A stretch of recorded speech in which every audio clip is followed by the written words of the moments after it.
All right, welcome back. We're going to be talking about what's been going on this week in Mythic Plus. And basically, since the very beginning of the PTR cycle, Blizzard has been pretty aggressively changing how the dungeons functions, whether it be with hotfixes, whether it be with scaling changes. They've made 10s easier, they made 12s easier, they've added incentives, but Blizzard's kind of been on top of their A game in terms of making sure that stuff is fixed. That kind of includes some of the bugs or the tech that are inside of some of these dungeons, and some of these have been posted in notes, but a lot of these are pretty undocumented changes. And so let's take some time today to kind of talk about some of the stuff that I've noticed has changed. And you might not want to, like, if you've been like consuming some of the content, you might not want to try it because these bugs have been fixed. First and foremost, the Candle King recently got a buff. So what the Candle King did in the past is whenever they puts the circles on you, that clears these candles. In the past, it would put like a heal absorb on one player or potentially even 0 players. Now, apparently that was a bug. We didn't really understand how the boss worked, but it makes sense that it wasn't working properly. Now that heal absorb, as you can see right on screen here, goes on all 3 players. Now this takes this fight from being a pretty difficult HPS check to a very difficult HPS check. Now, something like a Restoration Druid is probably the best healer here. We're going to be talking about some of the class tuning that's coming in on the reset in just a little bit. So Disc Priest obviously getting a little bit of a nerf. Mistweaver getting a little bit of a nerf. Going to make it a little bit harder for them to heal this fight. And now this boss is much harder. I think that, I don't know if this necessarily needed this difficult of an HPS check adjustment, where now everybody here is getting these heal absorbs on them every single time the circles go off. But it's something that happened, and whenever you're a healer, you need to make sure that you're prepping for this fight a little bit more. Hold on, let me turn on Epic Pen real quick, and I can kind of talk about a way that you can actually make this fight a little bit easier. I think the optimal way of playing this boss now is just going back and forth up against the wall and using the terrain of the wall to make sure that you can bait these statues in an appropriate spot. In the past, I had cited the reason for that being based on your melee DPS getting better melee DPS uptime, but I think the reason that you almost have to do it now is to make sure that your healer doesn't have to move. There are specific instances where specific healer specializations, basically anything that's not a Resto Druid, if they get targeted with like the Dark Flame Pickaxe, or if they have to move too much whenever they have a circle and they have to break, that can end up causing you to wipe the entire run. And so that's a situation where you're going to probably want to play up against the terrain of the wall to allow your healer to have the minimum amount of movement possible. That way everybody's able to get healed up. That way nobody's going to be sitting there with these healing absorbs on them for an extended period of time.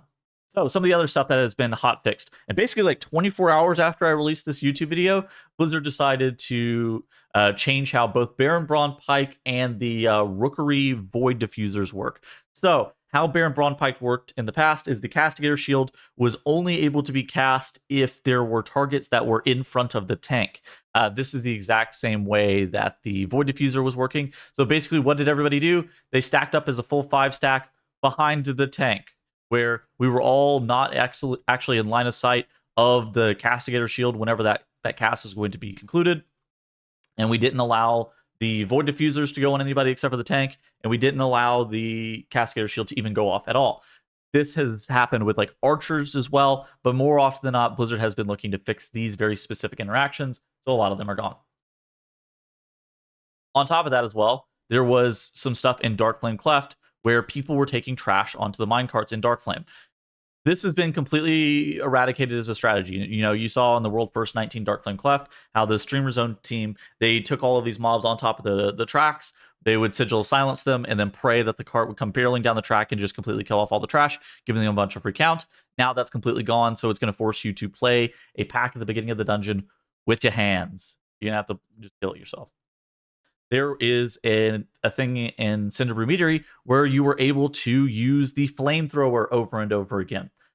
This has been finally fixed. They tried to hotfix it out, like I think a couple days after this video came out, and then it wasn't completely fixed, and now it has been completely fixed where you can no longer spell queue into multiple charges of that flamethrower, allowing you to do tens of millions of DPS with that action in Mythic Plus. So those are kind of the things that have been documented and undocumented for changes that have been happening in Mythic Plus. I'm sure there's been a couple of others, but those are probably the most high profile ones that I thought were worth discussing today.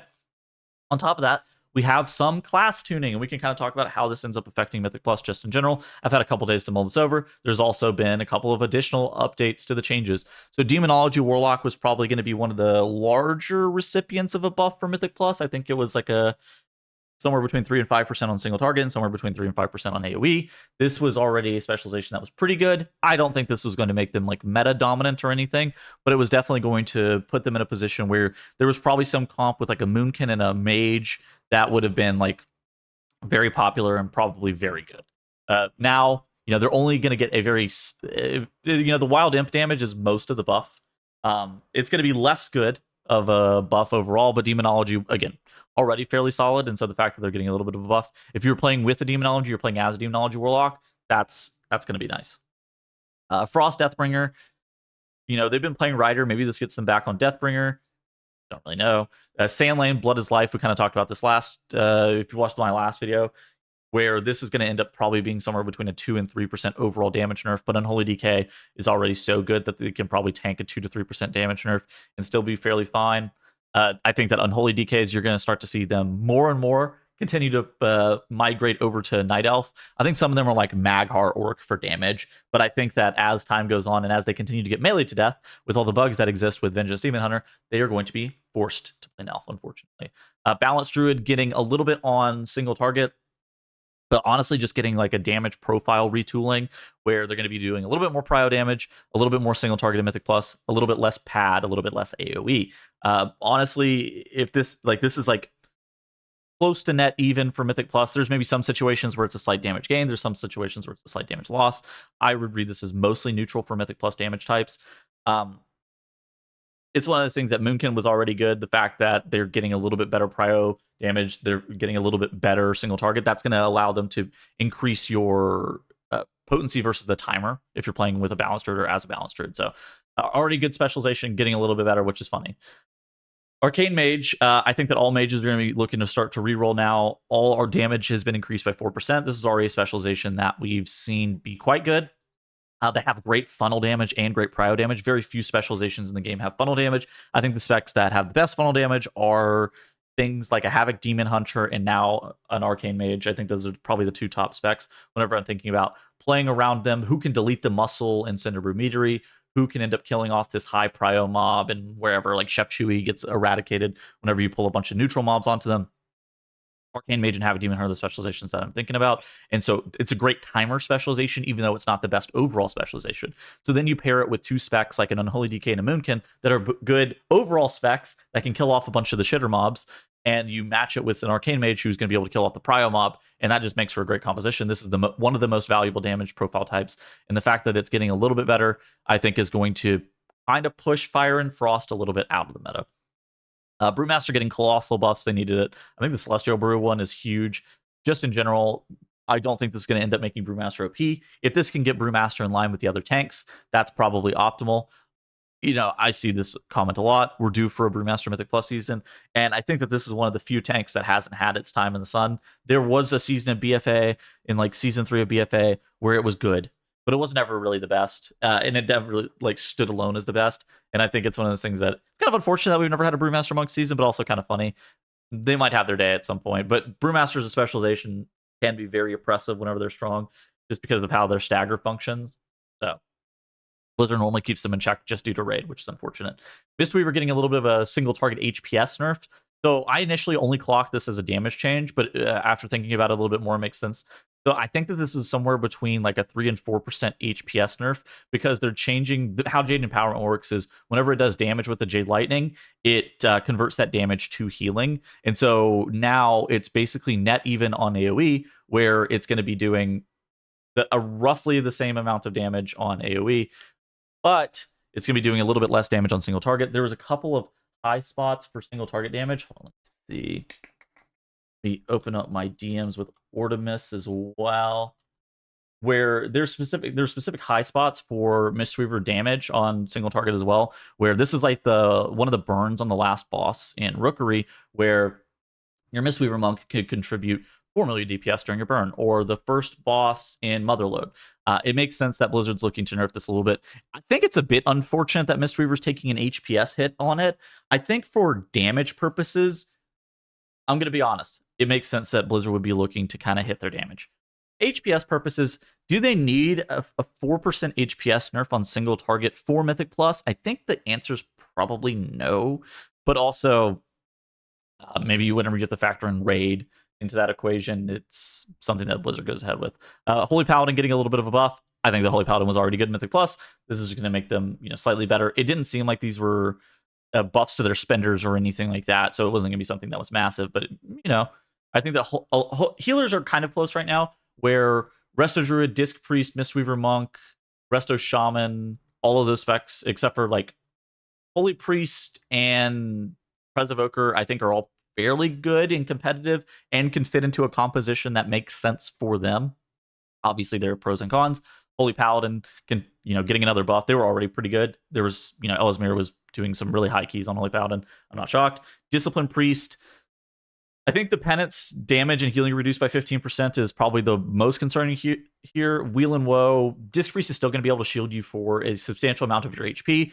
Previously, they were doing, let's say, 7 million HP shields. Now they can only do 5 million or something like that, right? So I think realistically, this might only come into effect in very specific instances. But it's more like how preemptive the mitigation is on the power word shield and the size of the power word shield that matters a lot for this, not necessarily just the Wheel and Woe. And so I don't think this is going to change much. Basically, Disc Priests are still going to be playing Oracle, no longer Void Weaver. The Atonement stuff is offsetting for Mythic Plus while getting a slight nerf for Raid, which makes sense. I think that there may be situations in which Disc Priests now struggle a little bit more to meet HPS checks. So whenever we go off to Candle King, and we were talking about how this fight's getting a little bit harder, there's a world there you can make an argument that Disc Priest is going to have a hard time meeting this HPS check. Now, again, it's a wait and see thing. Are there actually going to be instances where that HPS reduction is realized from something like the penance, damage and healing reduced? Maybe. But also maybe not. Like, healing is one of these roles where a lot of healing is based off of what's in your head and figuring out how to, just, maximize your movement, hit your HPS checks. That's a lot of a mental game and not much of like a physical game. So it might be something where the penance stuff, it might end up mattering for some players who were maybe on the cusp of not being able to meet those HPS checks, but the best players will be able to eke out the HPS that's required. But we'll see. Ellie getting a little bit of a buff. Ellie Blast being increased by 8%. From what I understand, this now makes them not Earthquake on single target, but this is not much of a buff for Mythic Plus, although it is a very slight buff.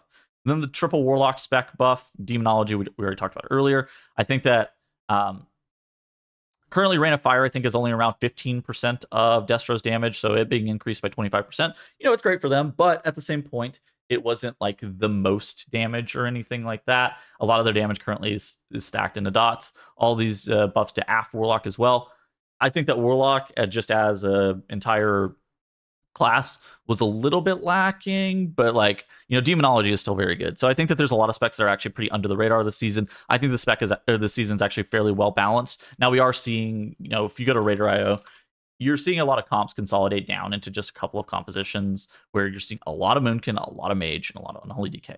And it is a very good comp for obvious reasons. But I do think still there are a lot of specializations that can be played, especially if you give them the right situation and the right composition. They can be played together and do just excellent things. I mean, you're seeing the vegans here with Guardian Druid, Mistweaver Monk, Hunter, Fury Warrior, Outlaw Rogue. I think that Fury Warrior and Outlaw Rogue are both not particularly great specializations either, and they're still making it happen, proving that player skill matters more than what your spec is going to be doing. And just as long as you have a comp that makes sense, there's this composition as well that Anuo's running, where he's playing Prot Warrior, Arsham, Assassination Rogue, Ret Paladin, Unholy DK. The comp makes sense. We are stacking the Prot Warrior that brings Battle Shout with a bunch of melee DPS, and then we're giving them the Shaman buff, which, it's a great buff for just the party in general. They're getting a little bit extra melee damage. They're getting a little bit of extra mastery value. And so that composition makes sense. And as long as you're playing a composition that makes sense, you can do close to the highest keys imaginable. Now, if you're trying to do a 19 Motherload, you might need the composition that is 0.2% better. But this season is relatively close to one another whenever you're seeing some of these specs. And you're even seeing J.B on his Resto Druid playing with a Brewmaster Monk. So maybe Brewmaster didn't need a buff after all, but it probably did. That's it for this week in Mythic Plus, where we talk about all the things that have happened this week in Mythic Plus. I hope you guys enjoyed the video, and I will see you guys next week. Goodbye.